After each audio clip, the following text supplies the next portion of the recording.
नमस्कार साथियों, मैं अरुणवीर सिंह आप सभी का आपके अपने परिवार ITI अड्डा 24/7 के इस यूट्यूब चैनल पर आप सभी का हार्दिक स्वागत करता हूं। साथियों, हमेशा आपको इस चैनल के माध्यम से समय समय पर वैकेंसी न्यूज़ की अपडेट देता रहता हूं और ऐसी ही एक वैकेंसी की जो शोरगुल आप कह सकते हो, राजस्थान इंस्ट्रक्चर यानी जूनियर इंस्ट्रक्चर या कनिष्ठ अनुदेशक जिसे बोलते हैं साथियों हिंदी में, उसकी जो अभी चर्चाएं भी चल रही हैं। हालांकि आप सभी कई हमारे जो मित्र हैं, जो हमारे भाई हैं, जो YT के माध्यम से यानी यूट्यूब के माध्यम से जो हमेशा एक्टिव रहते हैं, उनको तो पता चल ही गया होगा। लेकिन उनमें कहीं ना कहीं कुछ संशय चल रहा है कि कौन कौन से इस फॉर्म को भर सकते हैं, क्या ITI वाले भी अप्लाई कर सकते हैं। RPL एक शब्द आ चुका है इसमें कि क्या RPL CITS क्या होता है। इसके अलावा मैं बात करूं आपसे कि इसमें CITS अनिवार्य है कि नहीं अनिवार्य है। इन तमाम बिंदुओं पर हम इस वीडियो के माध्यम से आपसे चर्चा करेंगे और आपको बताएंगे और आशा करते हैं कि आपको एकदम बहुत ही बेहतरीन तरीके से समझ में आएगा। मोटी मोटा बात के बाद ज़्यादा घुमाएंगे नहीं, हम आपको सीधे सीधे उन बिंदुओं पे बात करेंगे जो आपके लिए अनिवार्य है। और सबसे अच्छी बात यह है कि उपेंद्र यादव जी जो हैं, उपेंद्र जी हैं, वो समय समय पर लगे हुए भी हैं और हमेशा अपडेट देते रहते हैं। उन्होंने अपडेट दिया था कि CITS का ये इसका राजस्थान इंस्ट्रक्चर की जो वैकेंसी आने वाली है, उसका एक गाइड जो सरकार द्वारा अप्रूवल हो जाएगा, वो जारी हो जाएगा सितंबर के पहले सप्ताह में। और एक ही तारीख को देखिए, जैसा डेट लिखा भी है 1/9/2023 को जारी भी हो चुका। और बता दूं आपको कि इसकी वैकेंसी भी आने वाली है। उनके अनुसार, उपेंद्र जी के अनुसार, इसकी वैकेंसी जो जारी होने की जो डेट है 15 सितंबर के बाद, यानी कि आपकी जो ये वैकेंसी देखने को जूनियर इंस्ट्रक्चर की मिलेगी, वह आपकी कब है? 15 सितंबर के बाद भी संभावनाएं हैं ऐसा कि आपकी वैकेंसी देखने को मिल जाएगी, क्योंकि आगे चुनाव होने वाले हैं। तो आशा करते हैं साथियों, एक बार इस सेशन को ज़बरदस्त तरीके से जो भी हमारे भाई हैं वहाँ तक पहुँचाइएगा, उनको शेयर करिएगा। उनको हम आपको हर एक एक चीज़ को बताएंगे कि कौन कौन से हमारे बच्चे या कौन कौन से हमारे भाई इस फॉर्म को भर सकते हैं। क्या ITI वाले भी बच्चे भर सकते हैं, क्योंकि उनके मन में भी संशय है। कई बच्चे ऐसे ITI करके CITS नहीं किए हैं, या फिर जो CITS अभी कर चुके हैं या कर रहे हैं, क्या वो भी भर सकते हैं। इन तमाम चीज़ों को हम बात करेंगे, इन बिंदुओं पर बात करेंगे भाई, है ना। तो आ जाइए, एक बार हम सेशन को शेयर कर देते हैं और आपको बताएंगे भी कि भर्ती कब आपकी आने वाली है। इन सारी बिंदुओं पर हम चर्चा करेंगे। तो सबसे पहले आप देख सकते हैं स्क्रीन पर, जैसा कि government of Rajasthan departmental of the personal का जो उन्होंने दिया है, जारी किया है नोटिफिकेशन जयपुर का। और इन्होंने जो रूल जारी किया है 1975 का, है ना, क्या जारी किया है 1975 में, कि अब इसको इन्होंने संशोधन किया है। संशोधन करके इसको अभी तक लिखा भी अमेंडमेंट रूल 2023 के नाम से, यानी कि अब 2023 के नाम से, पहले 1975 के रूल के अकॉर्डिंग चल रहा था। इन्होंने अब इसको क्या कर दिया है, चेंज कर दिया है। समय समय पर जो कह सकते हैं कि नियम जो कहते हैं ना कि ये इसकी तरह से आप कह सकते हैं कि नियम, हिंदी में बोलते हैं इसको नियम पत्रावली। हाँ, नियम पत्रावली के तहत जो होता है ये चेंज करते रहते हैं। तो उन्होंने चेंज करके अब उन्होंने कहा कि 2023 में हम इसका नाम बदल, मतलब कि जो 1975 का जो रूल था अब उसको चेंज कर दिया गया है। अब इसको 2023 के नाम से, यानी 2023 के रूल के अनुसार इसको माना जाएगा। तो आप देख सकते हैं कि मैंने साइड में लिखा भी, डेट भी 1/9/2023 का जारी है। BTech प्लस CITS, जो अगर जो BTech वाले हमारे बच्चे हैं, जो BTech जिन्होंने डिग्री लिया है, वो उनको भी CITS अनिवार्य है, प्लस 1 ईयर का एक्सपीरियंस है। साथ ही साथ में अगर जिन्होंने डिप्लोमा किया है, साथ में CITS किया है, तो 2 साल का अनिवार्य है। वहीं अगर आपने ITI किया है और CITS किया है, तो आपको 3 साल का वैलिड है, यानी कि 3 साल का एक्सपीरियंस आपका लगेगा। यानी मैं कह सकता हूँ सीधा सीधा मोटी मोटा बात, तो भैया आपको CITS होना बहुत ज़रूरी है।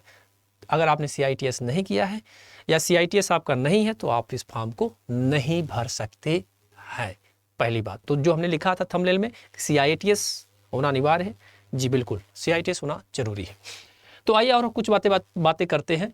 सबसे पहले मैं बात करूंगा कि इन्होंने जैसे ग्रुप इंस्ट्रक्चर का निकाला है, जैसे मान लीजिए कि जो कनिष्ठ अनुदेशक है वो थोड़ा सा उससे ऊपर है ना, सीनियर इंस्ट्रक्चर जो बन चुका है, जो पढ़ा रहा है, और उसके बाद वो उससे मतलब कि डायरेक्ट, मतलब कि उससे ऊपर सीट, यानी कि आप कह सकते हैं कि ग्रुप जिसे बोलते हैं ना, ग्रुप इंस्ट्रक्चर, यानी सीनियर से ऊपर जब जाएगा तो क्या बन जाएगा, ग्रुप इंस्ट्रक्चर। तो उसके लिए 33% डायरेक्ट भर्ती है और 67% आपका प्रमोशन से। यानी मैं कह सकता हूँ कि अगर आपसे सीधा मोटी मोटी बात करूँ आपसे कि अगर 100 सीट आ रही है तो जिसमें से 67 सीटें तो आपकी डायरेक्ट मतलब जो भरी जाएगी, ठीक है, और वहीं मैं बात करूँ आपसे कि 33% जो होगी डायरेक्ट होगी, यानी कि प्रमोशन के तहत, ठीक है। और यहाँ पर देखिए उन्होंने क्या क्या मांगा, 5 ईयर एक्सपीरियंस है और 25% seat will be reserve for the degree holders and remaining 75% will be till the degree 25 diploma NTC और NSC के होल्डर के लिए। तो ये तो इनकी बात कर रहा हूँ, किसकी बात कर रहा हूँ, ग्रुप स्ट्रक्चर की बात कर रहा हूँ, ठीक है। ये तो इनके लिए है। हमको बात करना है किसका, जूनियर स्ट्रक्चर, क्योंकि मेन हमारी भर्ती हुई, क्योंकि ITI वाले बच्चे ज़्यादा परेशान हैं। तो आइए हम उस पर बात करते हैं। तो देखिए श्रीमान जी, मैं लेकर चलता हूँ सीधे, आपको यहीं पर ले चलूँगा जहाँ पर जूनियर स्ट्रक्चर का इन्होंने निकाला। ये देखिए, ये ज़रूरी है ना। और ये लेवल आपका रखा गया है, लेवल 11 में सीनियर स्ट्रक्चर ऊपर है। यहाँ पर देखिए लेवल 10 में रखा गया है। क्या रखा गया, लेवल 10 में रखा गया junior structure engineering trade and maintenance mechanic. और इसमें आपका 100% डायरेक्ट रिक्वायरमेंट है। Out of the 50% reserve for the NTC NSC holders and the 50% reserve degree diploma. And सबसे अच्छी मैं बता दूँ आपको कि इनका कहने का मतलब ये है कि अगर सपोज करो कि अगर राजस्थान स्ट्रक्चर की जो टोटल वैकेंसी सपोज करो कि 3000 आ गई, कितनी आ गई, 3000 वैकेंसी निकल कर बाहर आई, तो इसमें उन्होंने कहा कि आधा यानी कि 1500 जो सीटें होंगी वो क्या होगी, डिप्लोमा और बीटेक वाले के लिए अलग अलग हो जाएगी, ITI वाले के लिए क्या हो जाएगी 1500। तो यानी कि मैं बता दूं आपको कि इस बार जो एग्जाम आपका होगा डिप्लोमा और बीटेक वालों का अलग, ठीक है, और आपके ITI के लिए अलग होगा। यानी कि ITI की अलग मेरिट लगने वाली है और डिप्लोमा और आपका जो बीटेक वाले हैं उनकी अलग लगने वाली है। तो ये अच्छी खबर है हमारे ITI वाले बच्चों के लिए कि भैया वो अपना अलग पेपर देंगे, उनका लेवल अलग होगा, आपका लेवल अलग होगा।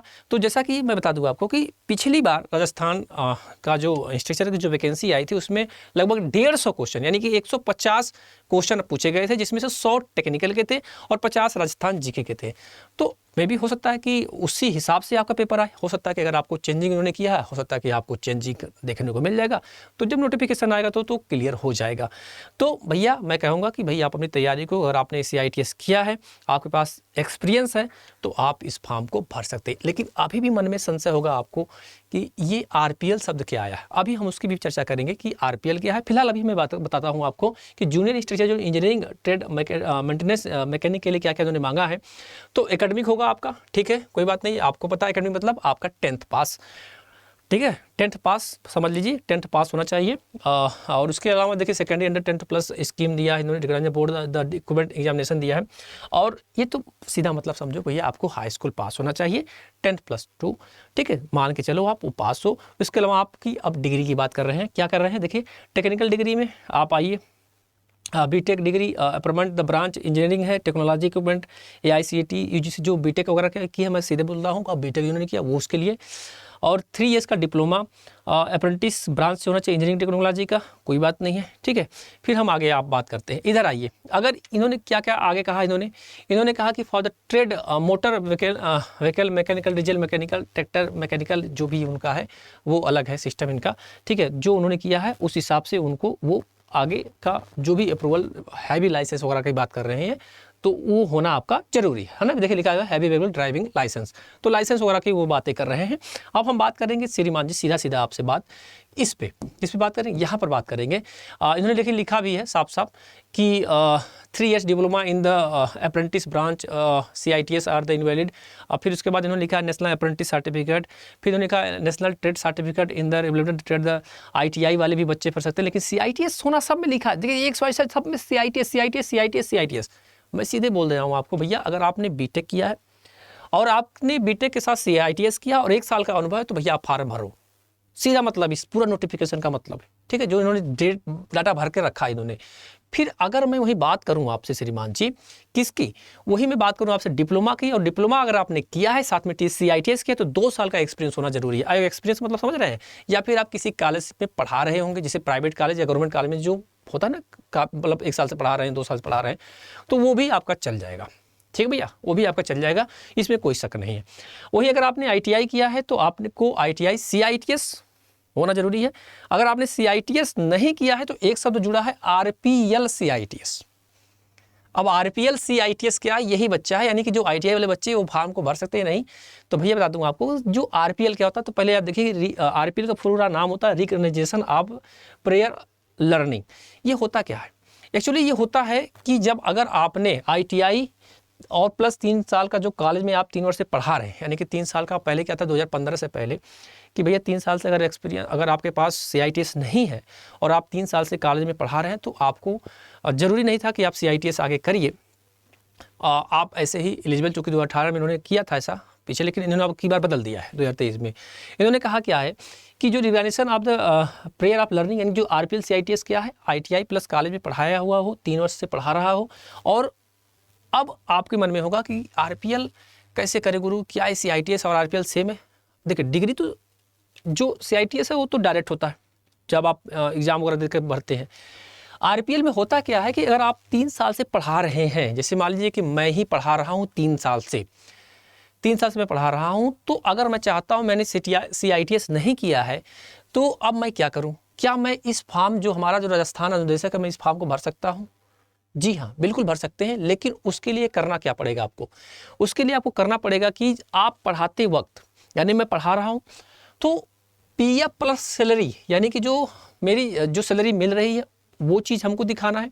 इसके अलावा अगर स्टेट डायरेक्टर से या फिर हमारा जो स्कूल, जो हमारे जिस कॉलेज में पढ़ा रहा हूँ, वो प्रिंसिपल हमको अप्रूवल दे कि हाँ ये बंदा इस कॉलेज में या फिर हमारे कॉलेज में पढ़ा रहा है और इसकी ये सैलरी ये कटती है, PF वगैरह कटती है, उस हिसाब से दिखाएगा। कहाँ दिखाएगा? CITS का जब एग्ज़ाम होता है, यानी अभी रिसेंट में भी कुछ दिन पहले हुआ था CITS का, उसके 1 महीना पहले वो क्या करेगा, ये हमारे स्टेट डायरेक्टर या फिर हमारे जो कॉलेज के जो प्रिंसिपल जहाँ से आप पढ़ा रहे हैं वो हमको अप्रूवल देंगे कि हाँ ये बंदा हमारे यहाँ से 3 साल से पढ़ा रहा है और इनकी ये सैलरी वगैरह कटती है। इस सब सारी चीज़ को आप क्या करेंगे? दिखाएंगे। क्या करेंगे? दिखाएंगे।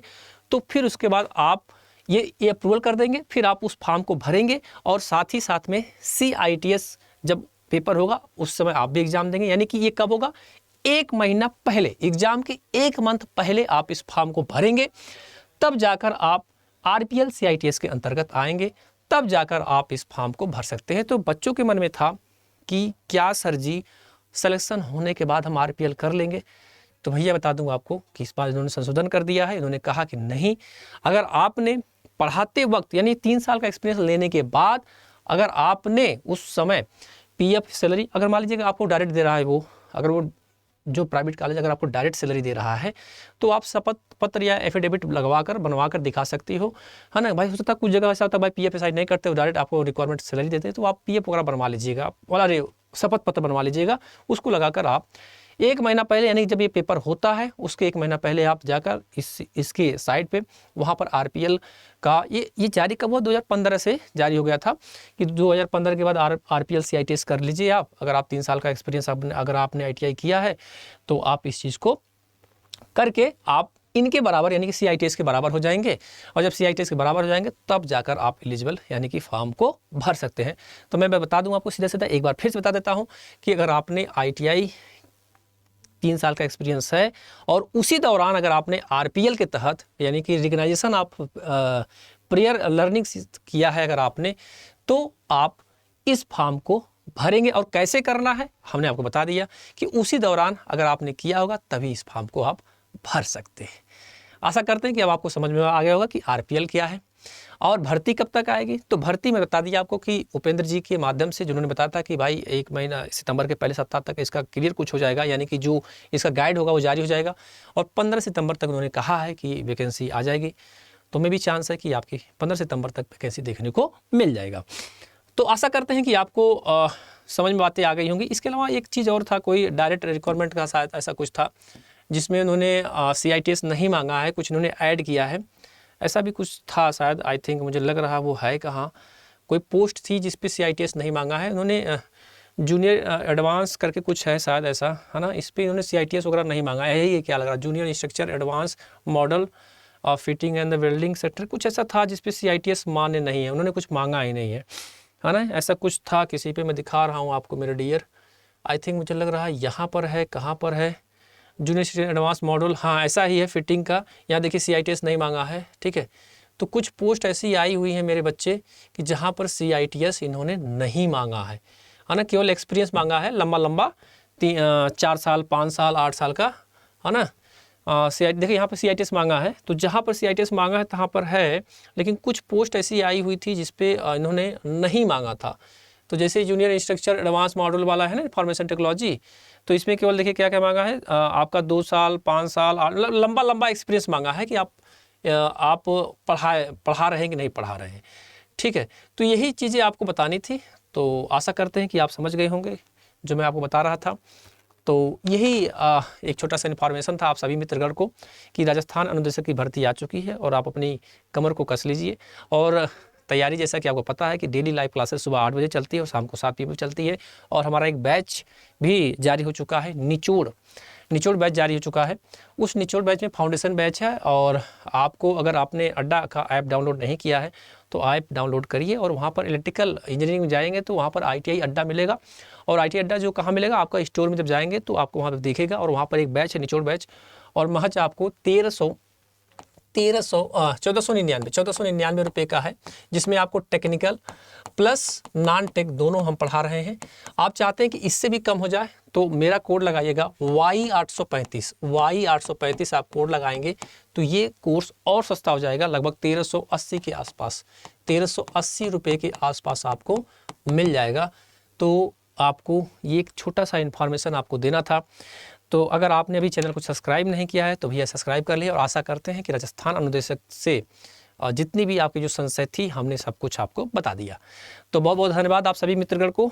मिलते हैं एक और ही ऐसे मज़ेदार वीडियो में, तब तक के लिए राम राम, जय हिंद, जय भारत।